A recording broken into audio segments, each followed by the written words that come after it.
Hello friend, welcome to my YouTube channel bat Badshah competitive zone में।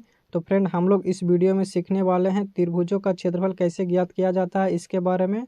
तो video को last तक जरूर देखें। अगर हमारे यूट्यूब चैनल पर नए हैं तो हमारे यूट्यूब चैनल को सब्सक्राइब करें और इस वीडियो को ज़्यादा से ज़्यादा दोस्तों तक शेयर करें। चलते हैं बिना देरी किए, वीडियो को शुरू करते हैं।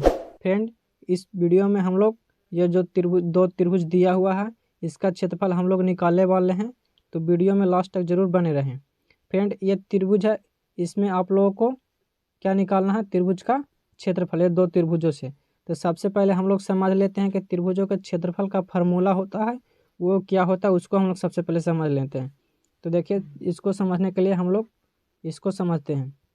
तो फ्रेंड, त्रिभुज का क्षेत्रफल बराबर होता है आधार गुना ऊंचाई बाई 2, या त्रिभुज का क्षेत्रफल बराबर होता है 1/2 गुना आधार गुना ऊंचाई। दोनों ही सेम फार्मूला क्या है? दोनों ही सेम फार्मूला। आप दोनों में से किसी भी फार्मूला का प्रयोग कर लें। एग्जाम में आप लोगों को जो भी मन हो उस फार्मूला का मान रखकर आप हल कर सकते हैं। इससे कोई दिक्कत नहीं होगा। इसमें आप लोग देख रहे होंगे कि यहाँ पे आधार है और ऊंचाई है। आधार ऊंचाई क्या है इसको हम लोग समझ लेते हैं। तो आधार होता है फ्रेंड त्रिभुज के जो सबसे निचली भुजा होता है, जैसे में त्रिभुज के सबसे निचली भुजा किसको, ये जो है ये इसको हम लोग आधार बोलेंगे। इस त्रिभुज में अगर हम लोग बात करें तो जो निचली सबसे भुजा होता है नीचे वाला, उसको हम लोग आधार, बेस, इंग्लिश में इसको बेस बोलते हैं। ठीक है, ये आधार हो गया, इसमें ये आधार हो गया। ठीक है, और ऊंचाई, ऊंचाई को हम लोग लंब बोलते हैं। ऊंचाई या लंब दोनों बराबर होता है। कहीं कहीं आप लोगों को ऊंचाई के जगह पर लंब दिखा रहा है, उससे हड़बड़ाना नहीं है, कोई दिक्कत नहीं उससे, क्योंकि ऊंचाई और लंब देखिए इसमें अगर हम लोग समझेंगे तो इसमें देखिए परपेंडिकुलर के रूप में है, जहाँ यहाँ पे 90 डिग्री का कोण बनाए हुए हैं। तो आप लोगों को याद रखना है ऊंचाई वही होगा जो हमेशा 90 डिग्री का कोण बनाए हुआ। इसमें भी देखिए आप लोग त्रिभुज में, इसमें भी 90 डिग्री का कोण बना रहा था। इसमें ये जो है ये क्या है? ऊंचाई है। इसमें ऊंचाई कौन सा है? इसमें ऊंचाई ये हो जाएगा। ठीक है, इसमें ये 90 डिग्री का कोण बना रहा है, इसमें ये 90 डिग्री का कोण बना रहा है। ठीक है, तो दोनों में ऊंचाई हम लोग समझ लें, आधार हम लोग समझ लें कि जो नीचे वाला जो भुजा होता है वो आधार होता है, और ऊंचाई को इंग्लिश में हम लोग हाइट बोलते हैं। तो आप लोग ये समझ गए होंगे, इसी के द्वारा त्रिभुज का क्षेत्रफल निकलता है। ठीक है, तो हम लोग चलते हैं। सबसे पहले फर्स्ट त्रिभुज है, उसमें हम लोग त्रिभुज का क्षेत्रफल निकालेंगे। उसके बाद हम लोग सेकंड वाला त्रिभुज में क्षेत्रफल निकालेंगे। तो हम लोग फर्स्ट त्रिभुज में देखिए क्या दिया हुआ है कि नीचे वाला को हम लोग बोले हैं क्या? आधार, और जो 90 डिग्री कोण बनाता है उसको हम लोग क्या बोले हैं? ऊंचाई। तो इसमें ऊंचाई दिया हुआ है कितना? 6 सेंटीमीटर, और कितना? 8 सेंटीमीटर आधार दिया हुआ है। तो हम लोगों को लिख लेना है इसमें कि ऊंचाई, यानी कि ऊंचाई आप लोगों को लिख लेना है। ऊंचाई इसमें कितना दिया हुआ है? 6 सेंटीमीटर। तो 6 सेंटीमीटर लिख लेना है। और आधार कितना दिया हुआ है? आधार दिया हुआ है 8 सेंटीमीटर। तो इसको 8 सेंटीमीटर लिख लेना है। ठीक है, आधार ऊंचाई लिख लेंगे। उसके बाद हम लोगों को करना क्या है कि जो फार्मूला है उसको हम लोगों को लिखना है। तो आप चाहे तो किसी भी को फार्मूला को लिख सकते हैं, दोनों में से इस पर हल कीजिएगा। क्या लिखते हैं? त्रिभुज ए बी सी का क्षेत्रफल, इसमें त्रिभुज का नाम दिया हुआ ए बी, तो ए बी आप लोग लिखिएगा। त्रिभुज ए बी सी का क्षेत्रफल इजकल टू, ठीक है, क्या होता है? 1/2 गुने आधार। आधार को हम लोग इसमें शॉर्ट फॉर्म में ऐसे भी लिख रहे हैं, आप लोग समझ आएगा।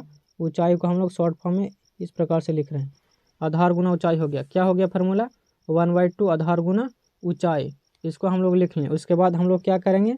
आधार और ऊंचाई का मान पुट करेंगे और सिंपली हल उसको कर लेंगे। तो ये हो गया 1/2 गुना हो जाएगा, आधार कितना दिया हुआ है?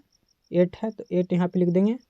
और देखिए ऊंचाई कितना दिया हुआ है?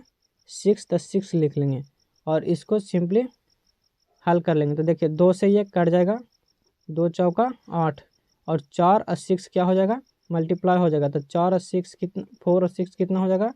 24। ये मल्टीप्लाई हो गया, दोनों मल्टीप्लाई हो गया। तो देखिए ये क्षेत्रफल है। ठीक है, क्या है? क्षेत्रफल। तो क्षेत्रफल में क्या होता है फ्रेंड कि जो इकाई, जिसमें सेंटीमीटर दिया हुआ था उस सेंटीमीटर वर्ग हो जाता है।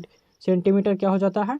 वर्ग, स्क्वायर में निकलता है। ठीक है, जब भी क्षेत्रफल आप लोग निकालेगा तो जो यूनिट दिया हुआ रहता है उसका आप लोग वर्ग कर लीजिएगा। तो यहाँ पे देखिए सेंटीमीटर है तो सेंटीमीटर यहाँ पे स्क्वायर कर देना बस। ये जो इस त्रिभुज का क्षेत्रफल आएगा कितना आ जाएगा 24 सेंटीमीटर स्क्वायर। तो इस प्रकार से हम लोग इस प्रकार के त्रिभुज का क्षेत्रफल निकालते हैं। बहुत ही आसान है, फार्मूला का मान पुट करके आप लोग इस प्रकार से हल कर लीजिएगा। ठीक है, आशा करते हैं इस प्रकार का आप लोगों को प्रश्न मिलेगा तो आप लोग हल कर लीजिएगा। वीडियो अच्छा लग रहा होगा तो वीडियो को लाइक ज़रूर करें। अब हम लोग चलते हैं सेकंड वाले त्रिभुज में, उसका हम लोग क्षेत्रफल निकालते हैं। तो इसमें भी हम लोग को वही प्रोसेस अपनाना है। सबसे पहले हम लोग को आधार और ऊंचाई को देख लेना। क्यों देख लेना है? क्योंकि हम लोग फार्मूला में आधार ऊंचाई का मान पुट करने वाले हैं, इसीलिए हम लोग सबसे पहले उसका मान पुट समझ लेंगे। तो देखिए ये इसमें क्या है 90 डिग्री का कोण बना, तो ये ऊंचाई हो जाएगा और नीचे वाला जो हो जाएगा क्या हो जाएगा आधार हो जाएगा। तो हम लोग लिख लेते हैं इसमें आधार इक्वल टू, तो इसमें कितना हो जाएगा 12 सेंटीमीटर और इसमें ऊंचाई कितना हो जाएगा, ऊंचाई इक्वल टू 5 सेंटीमीटर। ये दोनों को अब लिख लिए और सिंपली क्या करेंगे हम लोग फार्मूला लिखेंगे। तो फार्मूला क्या लिखेंगे, त्रिभुज, इसमें देखिए पी क्यू आर है तो इसमें पी क्यू आर नाम दे देंगे हम लोग।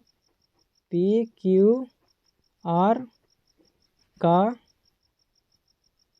क्षेत्रफल इक्वल टू क्या होता है, आप लोग इस फार्मूला को हमेशा याद रखिएगा क्योंकि बहुत ही इम्पोर्टेंट ये फार्मूला आप लोग को कहीं में भी यूज हो सकता है।